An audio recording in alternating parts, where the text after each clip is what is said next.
I would very much like to take this special opportunity to greet everyone, each and every one of you. It would certainly take far too long to greet everyone here by name, but please know that we remember you. I also want to greet our dear friends who are here visiting us in Corato, and the many others who are following us now or will follow us later through this live digital broadcast transmission, which is currently ongoing and well underway. Today, the Sacred Gospel shares with us a profound account of a specific passage that, if the Holy Gospel had been written for, if the primary purpose had been to promote the figure of Jesus, this page would gladly have been torn out of the record. This is because today, Jesus actually comes off looking quite bad with these particular disciples, especially since he is trying to communicate something important. He is making the announcement of the Passion to his 12, referring specifically to the apostles, even though the text says disciples. But they are indeed the 12 apostles. They make him look bad because they are thinking about something else entirely. And this, so to speak, is not just something minor, let's say. It is a problem unique in the gospel. It happens in other places as well. It shows that the disciples had failed to understand anything about Jesus at all. So Jesus announces his passion and says how he will undergo this experience, providing a vivid and detailed description of it as well. The Lord prophesies his impending suffering and passion. And his disciples, on the other hand, are caught up in various other conversations of an electoral nature. Without making any reference at all to the mayor, we must ask, which specific individual among them should basically be elected as the official leader? And not only that, but also which one is truly meant to possess the necessary authority and governing power? And here we are talking, as we will see, about the intervention of the mother of two apostles, and not just any apostles. They are quite special. They are called the sons of thunder, Bonerges, that is, fiery types, charismatic personalities, as we would say today, two rather unique individuals. One of them is actually very young, John, who is probably not even 15 years old. The other is his brother James and their mother. She gives her endorsement to Jesus, saying, "Let my son sit one at your right and one at your left," meaning one should be the leader and the other the deputy. Quite a bold request. This request from the mother of James and John is quite astonishing, especially when contrasted with the announcement of the Passion. Jesus, with all his heart, just imagine Jesus' state of mind when he says to his disciples, "We are now going up to the city of Jerusalem. The Son of Man will be handed over to the chief priests and the scribes. They will condemn him to death and hand him over to the Gentiles to be mocked and crucified." To the Gentiles to be mocked, flogged, and crucified. All the stages that we will later see in the Passion of Jesus. And then there is the solemn announcement of the resurrection, which goes entirely and completely unnoticed, because the Passion could be understood as it referred to the servant of Yahweh in Isaiah. But as for the resurrection, they truly find themselves knowing absolutely nothing at all about what it means. So this creates a strong contrast. Jesus is thinking about his death, while they are thinking about their own future, that is, about how much they can gain from the situation, from this discipleship with the Lord. And right here we can clearly see, if we truly wanted to use the specific language of our Luisa, the profound difference between the divine will and the human will. The human will, to avoid any misunderstanding, is a gift that God gives us and that makes us who we are. Without the presence of human free will, we would not be the creatures that God intended for us to be. That is, conscious and free. The will is the greatest gift that God has given. And even though this human will has been deeply scarred, wounded, and made quite ill because of original sin and because of a direct disobedience to the divine will, still the will persists as a constant and powerful possibility, always available to every man and woman to orient themselves toward God. There is no other way. There is absolutely no other way. The human will cannot be taken away, but this human will is to understand. I don't know if any of you drive a car. I think many of you do when the car doesn't have it. Alignment, you've seen how it is, right? You hold the steering wheel, but the car veers off to one side. You know you have to go down that road, but the car, there you go. That's how the human will is wounded.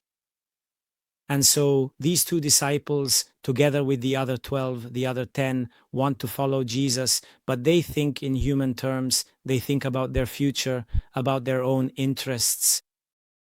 They would also like to sympathize with Jesus, but in reality, they're thinking about their own advantage.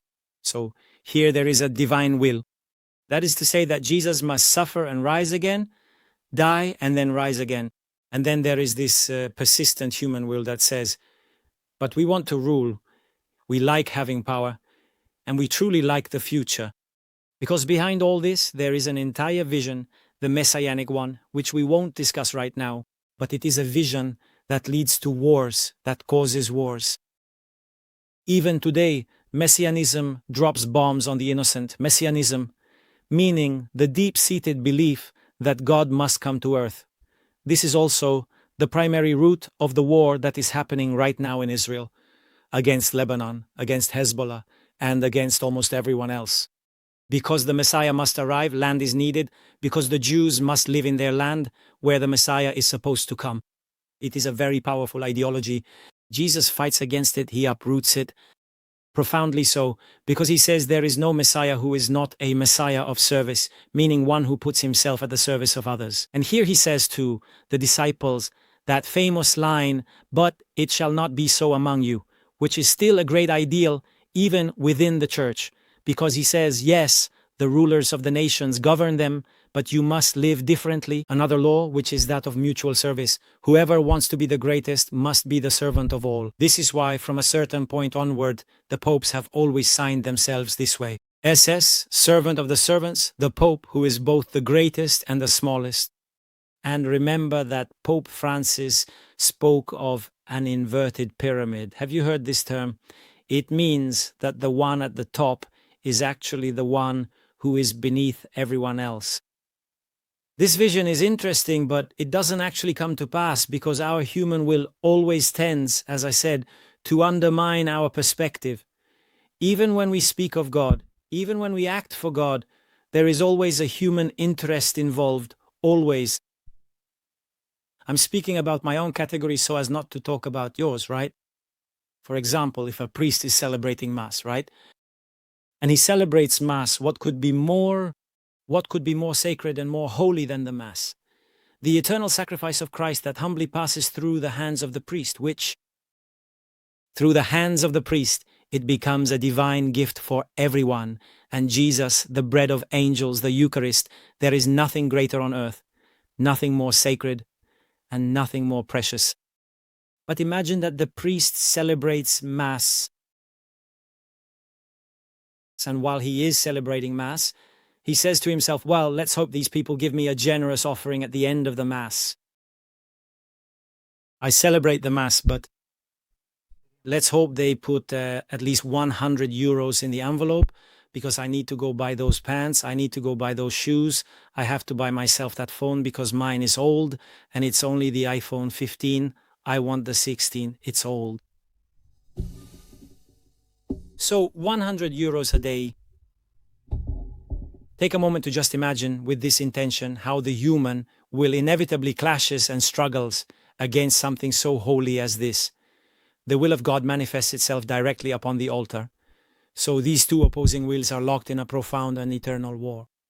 The real war, Jesus says, he tells this to Luisa, the real war is not the one waged by men. That is a war of destruction, but the root of all wars is this conflict between the human will and the divine will. So what does Jesus do? That's what happens with Luisa, right? He begins this journey. Look, it's something, what Jesus reveals to Luisa is extraordinary. And this third fiat, this universal peace, which is truly the peace that is the root of peace itself, because it is the peace between the human will and the divine will. Finally, these two wills will be able to go together and walk even while remaining autonomous.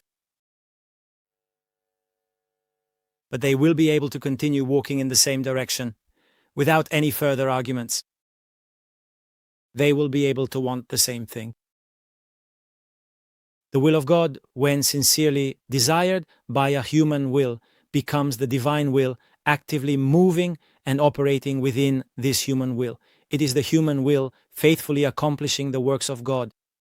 We are placed in the hands of God, God Himself. This profound sense of peace is something truly great, which the Church has certainly always known and understood as a sacred eschatological gift, that is, a gift realized after the time of the last man. It arrives with the coming of God to earth, in the glorious second coming of Christ. In his profound dialogues with Luisa, however, Jesus goes on to explain that while these events will certainly come to pass in the future, it is entirely possible for us to anticipate this reality here and now, at any given moment in our lives. And so, what is typically postponed until the very end of human history is, in a beautiful way, anticipated in the present. This is because, as Jesus says, there is actually no fundamental difference between the final act of history and the spiritual life we are living right now. If it is possible, then it is possible. Now, and this is called the triumph of the divine will, deep in the human soul, so to speak, and within the individual human will. And this is what we are waiting for, but we are waiting for it by living it. Jesus tells us that we have invoked it in the Our Father from the very beginning of time. Now I want you, Luisa, to be the first, pay close attention, the very first, literally the first person who on earth anticipates this kingdom, which will then be available for every soul at the end of time, and which already belongs to the blessed in heaven. So it is a heavenly life anticipated here on earth. And to conclude, is that a fair reference? Those who are familiar with the writings now know what I am talking about. For those who are not, I will briefly comment. At a certain point, there is a passage where a revelation is made. Jesus makes a sensational revelation and says, "Do you know who those two are whom the Father will place? One at his right and one at his left." Did you hear that today? Jesus says, "I cannot decide who will be at my right and who will be at my left." And the one for whom it has been decided, it was the Father who decided it. And Jesus says to Luisa, "Do you know who these two are?" And Luisa says, "Of course, Jesus, why wouldn't I know? How could I know?" And then he says to me, "It's just you and the Madonna." Now at this point, maybe someone says, "But there is someone," Luisa herself. She laughs, literally, she teases Jesus about it. "You're always joking, you're always teasing me."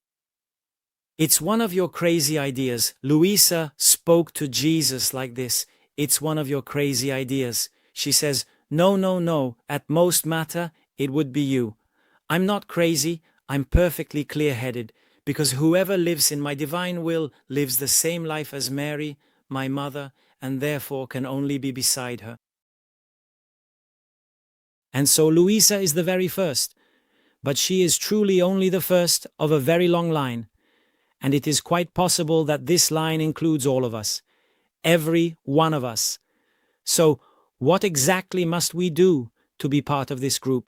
That is for us too, to be beside Jesus together with the Madonna, because that place is not reserved exclusively for Luisa, it belongs to all of us. We are all called to be there. How do we do it? It's simple. It is very simple. I am sharing these words for those who have never tried. I say it to encourage those who are trying, and I say it to reassure those who are fully committed and perhaps have received some unique and special gift. That is, every day we should, as much as possible, remind ourselves constantly throughout the day, almost as if it were a kind of fixation. Let's call it mental foolishness, let's put it that way, of always repeating a phrase a bit like St. Nicholas in Trani used to do, St. Nicholas the Pilgrim, right? St. Nicholas would always say, Kyrie eleison, billions of times, all day long. We must say every day, every moment, Jesus, come do with me what I am doing right now. which Luisa then summed up in a single word, fiat. This is what it means. Let us do this work together, just you and me, Jesus my Lord, but always with your will and not mine. With your will guiding us, let's do what I am doing now, and repeat it over and over continuously. Then, secondly, how should I pray? Because this needs to truly come to pass, meaning that it shouldn't just be words, but a living reality. Third, try doing something incredibly simple to get started. Whenever we can find the time, I would say maybe from 5 to 6 in the early morning, just sit down and carefully read at least one full page of the diary each day. One page of the diary. Every day you need to read a page. At least one page. Sometimes you understand nothing, sometimes you understand a bit more, and sometimes you understand well. It doesn't matter, at least every day. One page. There are 10,000 individual pages, 10,000 long pages to read, and at just one single page every day, you would have to do the math yourself. Perhaps an entire lifetime won't be enough to read through every single one of them. The diary, it doesn't matter. What's important is to start. But if you don't read, and you don't read consistently, from the very first volume all the way to the 36th volume, it is simply not possible for you to make this spiritual journey that Luisa made. This journey then concluded with this profound experience of death, because for us, Luisa's death is certainly also the day, as Jesus himself told her so, of her definitive entry into eternity. It is definitive in the sense that it's not possible to go back, which is exactly what death is. So for Luisa, that specific day was truly one of immense happiness and of great joy. Of immense joy, even though, if you read her biography, it was also an extremely difficult day for her. Luisa passed away from a severe case of bronchopneumonia. From that illness, even though she remained lucid and able to speak until the very end. The confessor recorded her last words, but Luisa died. How does one die? A woman who was suffering from a severe case of bronchopneumonia while battling a high fever struggled through her final 3 days of life. Those last 2 days were particularly painful and difficult for her. In fact, her niece recalls that one of the very last things Luisa said before she passed away was, "Enough, Jesus, enough, I just can't take it anymore." And then she died. She died, I think at 6 in the morning or at 5, I don't remember. Then after March 7th, the funeral was held. So nothing was spared for Luisa. Even though she had extraordinary gifts, she lived a normal life, she died like a normal person, she was not taken up to heaven. Some people say that there is nothing in the tomb, that she has risen. That's not true. No, the bones are there. We have seen them. Luisa died of a common but painful illness. She endured a tremendous amount of suffering her whole life, so no hardship was spared from her. Nothing. She was a hard worker. Whoever went to visit her felt only one thing, a constant background presence. It was the sound of the bobbins knocking against each other, because Luisa never stopped working, not even when she was talking to people, not even when she was praying. She was always working to do her job, which was how she supported herself. People would go to buy her work, but it wasn't worth much, according to the testimonies, because she couldn't pull the threads tightly, but she always kept working. And this is important, it's important. Her niece said that the last gift she received was a bracelet that Luisa made for her out of sky blue cotton. And she made it 2 days before she died. Then pneumonia no longer allowed her to work. Just to say, this is Luisa. She was a simple, ordinary person, but she experienced this extraordinary gift. So we too shouldn't feel embarrassed, we shouldn't be afraid, we shouldn't see this as something too distant. It's something we can experience, something simple. It's not difficult. Jesus wants to give us this gift, and we can live it by following her example. So let's simply remember, whenever it comes to mind during the day, we don't have to do the most, but at least do the minimum, which is to remember Jesus. So, if you're doing something, Jesus, even the simplest things, what can I say? Should I make a list for you, right? You're cooking, invite him to cook with you. You're working, invite him to work with you. You're walking, invite him to, whether you're driving along or whatever you might be doing right now, let's ask Jesus to do it with us. You will see that something truly special happens. You just have to give it a try. Go ahead and do it with faith.